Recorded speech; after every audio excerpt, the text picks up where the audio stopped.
আমার সময় শেষ হয়ে গেছে। আমি বুঝতে পারছি তোরা 3 বোন মিলেমিশে থাকবি। আনন্দী আমার নিজের মেয়ে, তোরা দুজন আমার সৎ মেয়ে, কিন্তু আমি কখনো তোদেরকে সৎ হিসেবে মনে করিনি। তোদের 3 জনকে একই চোখে দেখেছি।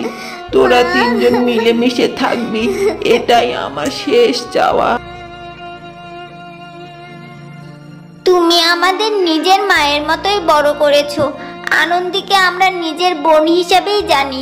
তুমি একদম চিন্তা করবে না, তোমার শরীর অসুস্থ, তুমি একটু বিশ্রাম করো। আমরা আনন্দীকে নিজের বোনের মতোই ভালোবাসবো।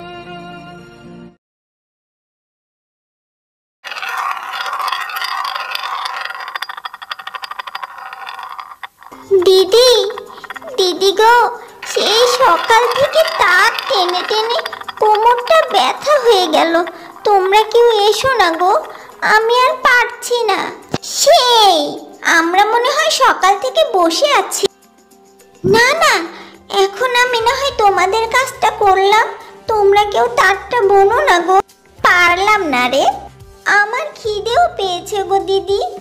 সকাল থেকে তার ছেড়ে উঠতে পারিনি। তাতে কি, তোর ভাত আমরা রেখে দিয়েছি, কাজ শেষ হলে একবারে খাবি। ভাত খেয়ে শাড়িগুলো বাজারে বেচে আসবি। ও আচ্ছা, ঠিক আছে দিদি, তাই হবে।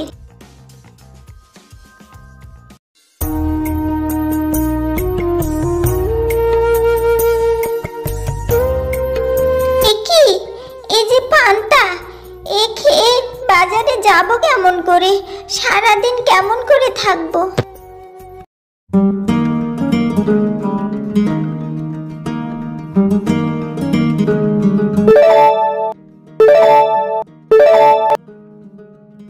যাক বাবা, সবকটা শাড়ি বিক্রি হয়ে গেছে, শুধু এটা ছাড়া।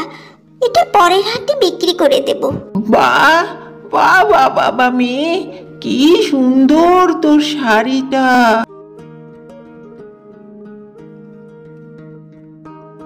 তুমি নেবে? নাও না, দাম বেশি না গো, আমি না হলে তোমাকে একটু কম করেই দেব। ওরে মেয়ে, আমার যদি পয়সা থাকতো তাহলে আমি কি আর ছেঁড়া শাড়ি পরতাম রে? থাক, তোমার পয়সা দিতে হবে না, তুমি এটা নাও। নেব? হ্যাঁ, তা দে দে দে, কেমন? তবে তবে আমি খালি হাতে নেব না। দাঁড়া দাঁড়া, এই নে, এই নে, এটা রাখ।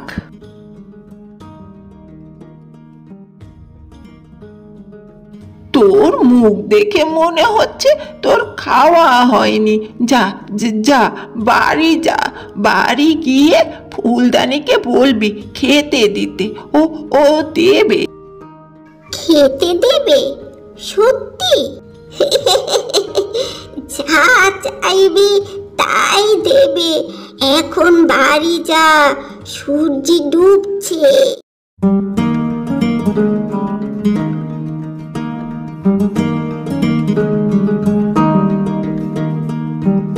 দিদি, দিদি দেখো, 6টা শাড়ি বিক্রি হয়েছে, তার জন্য এই টাকাটা।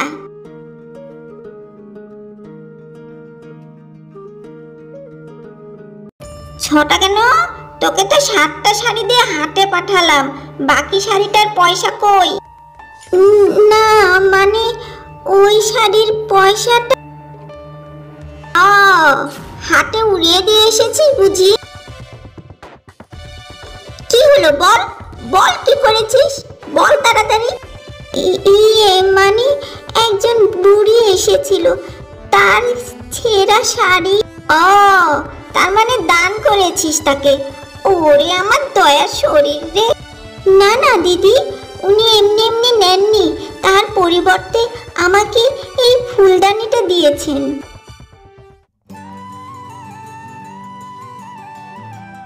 এই ফুলদানি ঘর সাজাবে নাকি? না না, এই ফুলদানি। ওই ফুলদানি ধুয়ে এবার পানি খা। যা যা, ঘরে খাবার নেই, এবার জল বাতাসে খেয়ে ঘুমিয়ে পড়।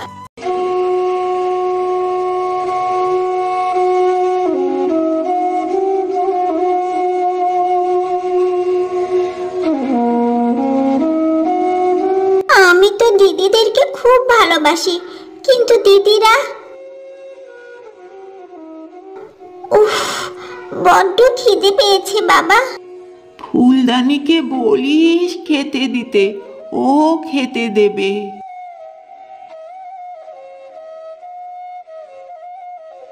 ফুলদানি, আমার খুব খিদে পেয়েছে, আমায় কিছু খেতে দেবে?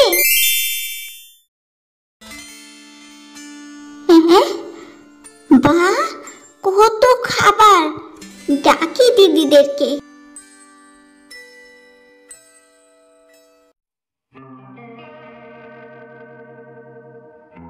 যাক বাবা, আপদটা ধরতে পারেনি যে আমরা জমিয়ে মাংস ভাত খেয়েছি।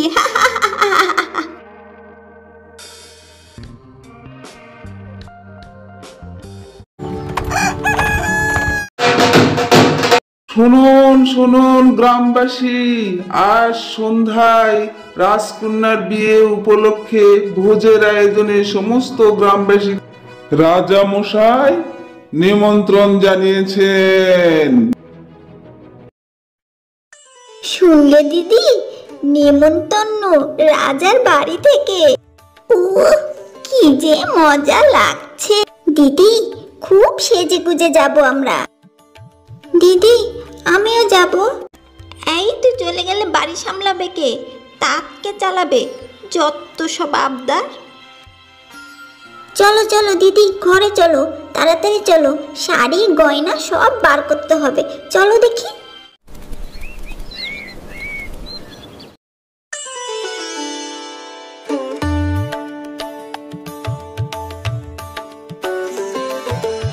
জাদু ফুলদানি, জানো আমার না খুব রাজকন্যার বিয়ে দেখতে ইচ্ছা করছে। আমার যদি সুন্দর জামা থাকতো, গয়না থাকতো, আমিও যেতাম। ইস, কেউ যদি আমাকে এসব দিত। ও মা, কি সুন্দর জামা, গয়না, ফুলদানি, তুমি এত কিছু দিতে পারো?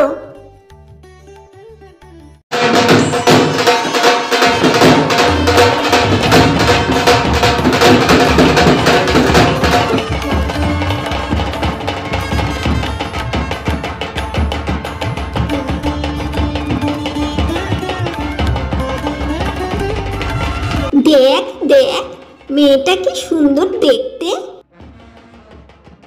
ঠিক বলেছিস, মনে হয় কোনো রাজ্যের রাজকন্যা।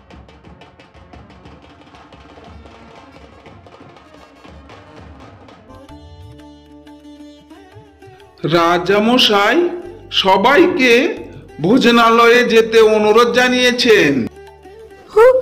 ওরে বাবা, অনেক রাত হয়ে গেছে, আমাকে তাড়াতাড়ি বাড়িতে পৌঁছাতে হবে, না হলে দিদিরা জানতে পারলে অনেক রাগ করবে।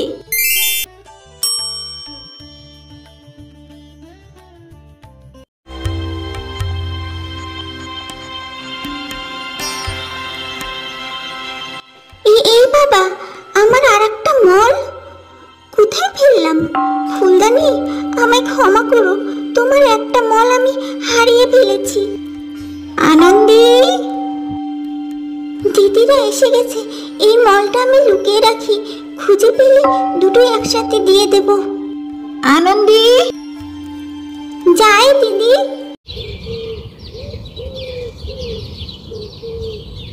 কি ব্যাপার রাজকুমার, তুমি আজও রাজসভায় এলে না? কি হয়েছে তোমার বলো তো? আর তোমার হাতে ওইটা কি? এটা মেয়েদের পায়ের মল বাবা। কার? বোনের বিয়ের অনুষ্ঠানে এই মলটা কুড়িয়ে পেয়েছি বাবা। বুঝেছি। মন্ত্রী, মন্ত্রী মশাই। আজ্ঞে মহারাজ, কুমারের হাতের মলটি কার খুঁজে বের করুন, প্রমাণস্বরূপ মলের জোড়াটিও দেখাতে বলুন। জি হুকুম মহারাজ। যার এই মল, তাকে প্রাসাদে যেতে হবে। রাজকুমার তাকে তার জীবন সঙ্গী হিসাবে পছন্দ করেছে। দয়া করে যদি একটু আপনাদের পাটা দেখাতেন।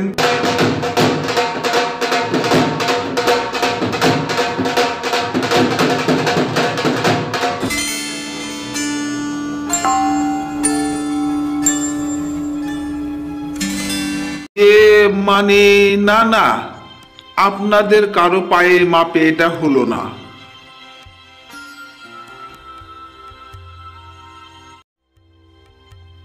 দিদি, ও দিদি, শুনেছো কাণ্ড? কি হলো? ওই যে মন্ত্রী মশাই এদিকেই তো আসছে। কেন? আমরা তো কোনো দোষ করিনি। আরে দোষ নয় গো দিদি, দোষ নয়, মল মল। মল যার পায়ের মাপের হবে সেই হবে রাজকুমারের রানী। হ্যাঁ, বলিস কি রে দিদি? এই মল যদি আমার পায়ে হতো তাহলে রাজকুমারের সাথে আমার বিয়ে হতো। আহা, যদি আমার হতো তো দেখাই যাক, হয়েও যেতে পারে মাপে মাপে।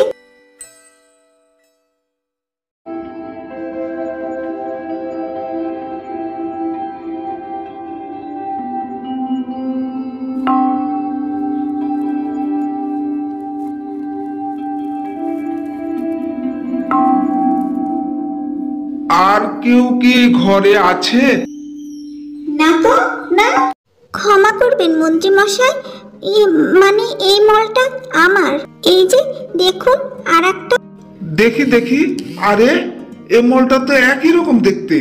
দেখি দেখি তোমার পাটা একটু দেখি। এই তো মিলে গেছে। তাহলে আমার মল আমায় ফেরত দিন। তা তো হবে না মেয়ে, কেন? তোমাকে যে রাজপ্রাসাদে যেতে হবে। চুরি করে ধরা পড়েছে, ঠিক হয়েছে। তুমি কি রাজপ্রাসাদে গিয়েছিলে? মানে হ্যাঁ। কি আমাদেরকে লুকিয়ে রাজকুমারের বিয়েতে গেছিল? কিন্তু এই মলও পেল কোথায়? বল বল, মল কোথায় পেলি বল? জাদুর ফুলদানি দিয়েছে। মিথ্যা কথা, ও মিথ্যা কথা বলছে মন্ত্রী মশাই, আপনি ওকে ধরে নিয়ে যান, ও মিথ্যা কথা বলছে। চলো মা, তুমি রাজপ্রাসাদে চলো, সেখানে যে রাজকুমার তোমার অপেক্ষায় আছে। সুখবর সুখবর, আগামী পরশু এই গ্রামেরই মেয়ে আনন্দের সঙ্গে রাজকুমারের বিবাহ। আপনাদের সবাইকে রাজামশাই ভোজনের জন্য নিমন্ত্রণ জানিয়েছেন। দিদি, আমি যা শুনলাম তুমিও কি তাই শুনলে? শুনলাম রে, শুনলাম। আমাদের বোন এখন রাজরানী হবে। বাবার আদরের রাজকন্যা হয়ে যাবে রাজরানী।